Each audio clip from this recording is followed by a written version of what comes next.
is 757 Saturday Sports Talk with Matt Hatfield on ESPN Radio 94.1. On this 13th day of March, the year 2021, welcome back to 757 Saturday Sports Talk, presented by Larry King Law. Matt Hatfield here with you. Dino Franza, other side of the glass.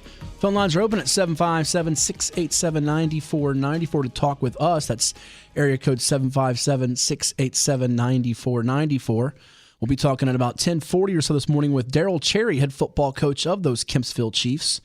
And then at about 11:05, it'll be Norm! No, not Norm or George Wendt from Cheers. Instead, it'll be Norm Wood of the Daily Press and the Virginian Pilot.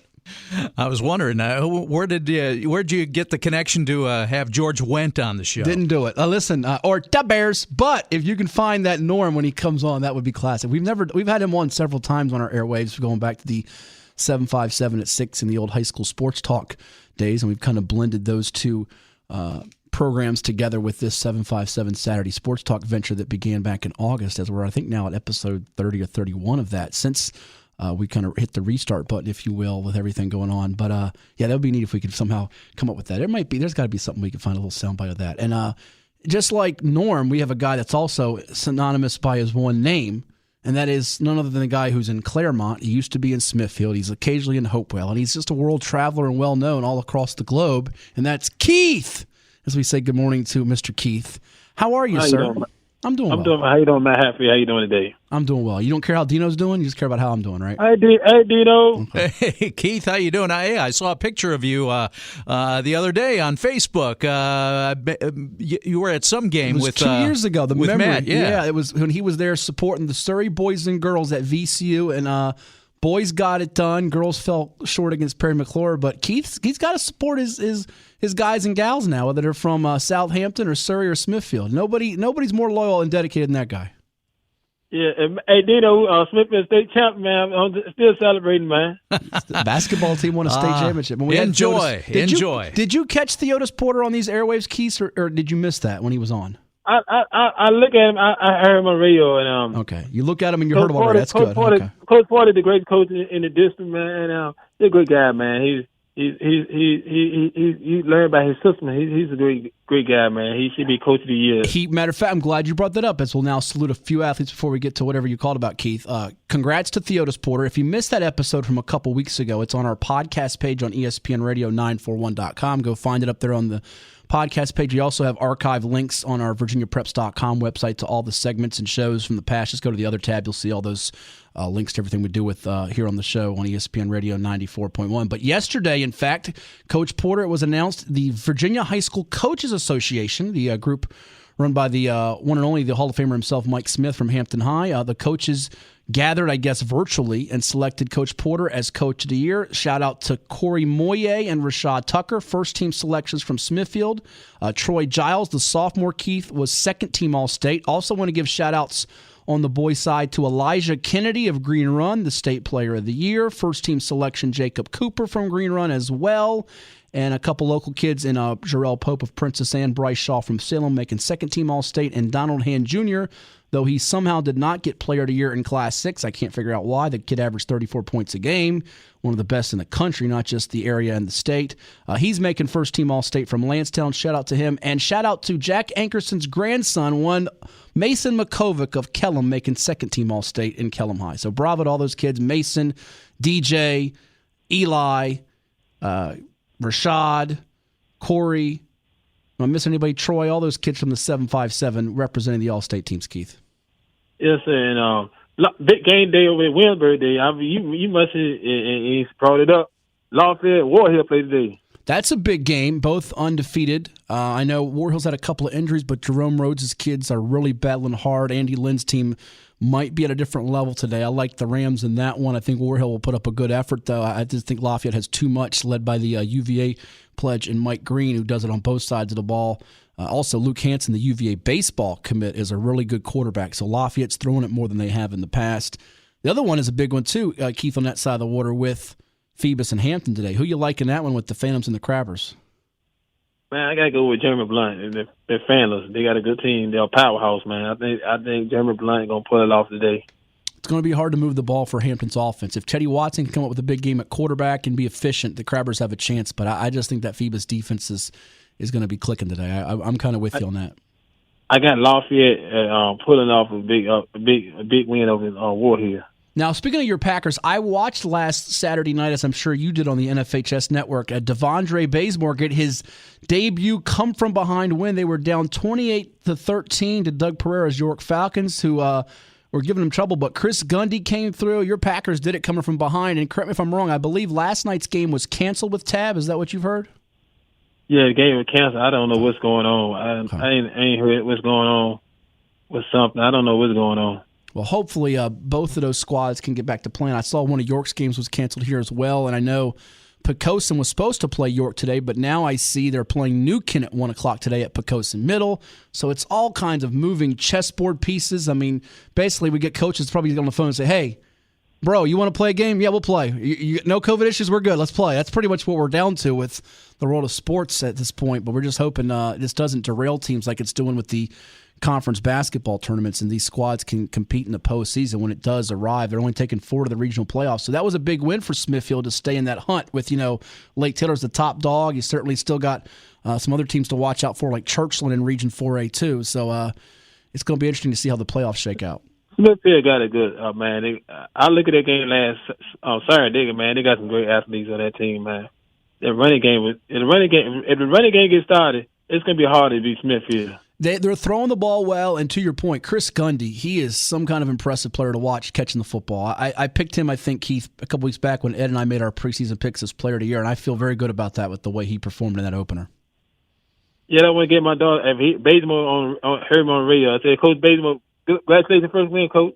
I'm sure he'll be glad to hear I will be back. Once I take my shot and everything get done, I will be back with Smithfield. There you go. Keith's unretiring like Brett Favre for the 14th time. Get that shot and get back out there to root on those Packers. That's what I'm talking about, Keith. That's the best news of the weekend. You're going to get the shot and be out there safe and sound. Yes, sir. And last thing, Joe Bryant, bring home today the MEAC champion. Norfolk State, bring it home. Behold the green and gold. And you just got to our poll question, Keith. Look at you. You're just like a visionary out there on 757 not at 6. I'm sorry. It's 757 Sports Talk. I had a way back moment there. Yeah, find our Twitter page at 757 Sports Talk, and you'll see our poll is who wins today, Morgan State, Norfolk State. Right now, Norfolk State is cruising in the poll. I'm guessing you're picking the NSU Spartans behind Joe Bryant, the Lake Taylor grad, who had 30 in the last game. And the other kid from the 3 local guys, Chambers and the other kid from Woodside. Well, you got Isaiah Chambers and Andre Bottoms from Oscar Smith, and Devontae Carter, who we had on the show a couple weeks back. Extended interview with him. And by the way, how he didn't get first team all MEAC is still one of the most baffling things to me in the world. I thought he was going to get player of the year. He didn't make first team all conference. Those coaches should have their votes revoked permanently, not temporarily. But it's 86.7% for Norfolk State. I'll tell you what, they shot the ball incredibly well the other night at Scope. They just raced out to a big lead on North Carolina Central, who had won 4 of the previous 5 meetings against NSU in the month of March. The one thing that worries me, Keith, is they got 4 technical fouls the other night against NC Central. So they got to stay disciplined today and connected. They cannot get caught up in that, because you do that in this game, in a championship game, it can cost you. So they got to clean up some of that. Yes, sir. And y'all have a nice day, Matt Hatfield. You too, Keith. That is the one and only Keith from Claremont, occasionally Smithfield. And he's the number 1 Packers fan, Surrey fan, Southampton fan in the world. Where's Claremont anyway? Beats me. I've never been there. Is it a fictional place? No, it's a legitimate place, I guess. Claremont, Virginia. I've never heard of it. Looks like it's near the James River. Okay. As long as I stay out of the James River, I'm in good shape. By the way, I don't remember a team ever getting 4 technicals in a game and winning. That's a lot. 4 technicals is also unheard of. Yeah, they had 3 of them in a half. Win or lose, but 4 technicals in one game, that's, you're right. You got to have some discipline, especially in a big game like today. You've got in the championship game. Norfolk State, we'll see what they can do. Last time they made some noise like this was back in the Kyle O'Quinn days, wasn't it? Yeah, you got to go back to their big run when they were a 15 seed and knocked off number 2 seed in Missouri. That was 2012. They had a local kid on that team besides the future NBA player in O'Quinn. Chris McKeechan, who started at Norview High School, was key to that tournament upset of Missouri. Then they lost to Florida the next round. You knew that was going to be hard to beat Billy Donovan's Gators after that huge shocker of Frank Haith's Missouri Tigers. But man, oh man, looked pretty good the other night. And, again, the top seed, NCAA having to pull out of the tournament. We've seen this with other schools around the country, not just with your big name programs in the Power 5 leagues like with Duke here and UVA and Kansas. We've seen it with Northern Iowa. Now, with NCAA, it kind of helps, I think, Norfolk State here. They had the day off, and now Morgan State having to play back-to-back. I just don't see Morgan State getting it done today against the Spartans over there at the Norfolk Scope, a 1 o'clock tip for that game. Any idea what the line is on this game? I've got it right in front of me now. I do not. I would say it's. I'm going to say not much. 2.5 for Norfolk State. I think they'll 2.5. Okay, yeah. I was right. Not much. No, not much at all. And before we get to our question of the day on 757 at 6, Dino, the ODU men and women, tough finishes for them. A really good year for Jeff Jones's men there. I thought they, overcame a lot. The injury of Jason Wade early in the season really was tough for them. But the thing the other night, I watched almost that entire game. I watched a lot of it on the stadium online feed that they played with North Texas. And North Texas did a pretty good job on the glass. But the difference in that game was, we talked about it before, Malik Curry has to do so much for them to score. And he needed that second score. Above all else, to the three-point line. They just got killed from the three-point line. I think nobody but A.J. Oliver hit a couple threes. North Texas rattled off 6 of them, I think, in the first half. And they just couldn't get over that hump. They had a play where I think they were down 5, and they got a great block from Xavier Green, the Williamsburg Christian standout. And Austin Trice, I think it might have been either Ezikbe or Austin Trice. I think it was Trice, had a bucket and an and-one to pull them within 2. They missed the free throw. And then from that point on, North Texas kind of steadied them. They got some timely buckets. Again, they had played so well to end the year against Western Kentucky, almost swept them on the road. You turn around, you play in Texas against North Texas, an experienced team. Just wasn't a great draw. And if you're struggling from the three-point line in these tournaments, it can be out in a hurry. And that's what hurt them, the three-point line. They got to find via recruiting, because Wade's a great defender, unselfish kid. He can distribute, make his teammates better. They got to find somebody, whether it's a grad transfer, JUCO transfer, high school kid even. I don't know who the kid is, that can boost that three-point game. Because if they do that, Jeff Jones is one of the best coaches out there, and he can get them in the NCAA tournament. Yeah, it was disappointing for them to go out like they did. They had the second seed in the tournament, but you said tough draw for them getting North Texas.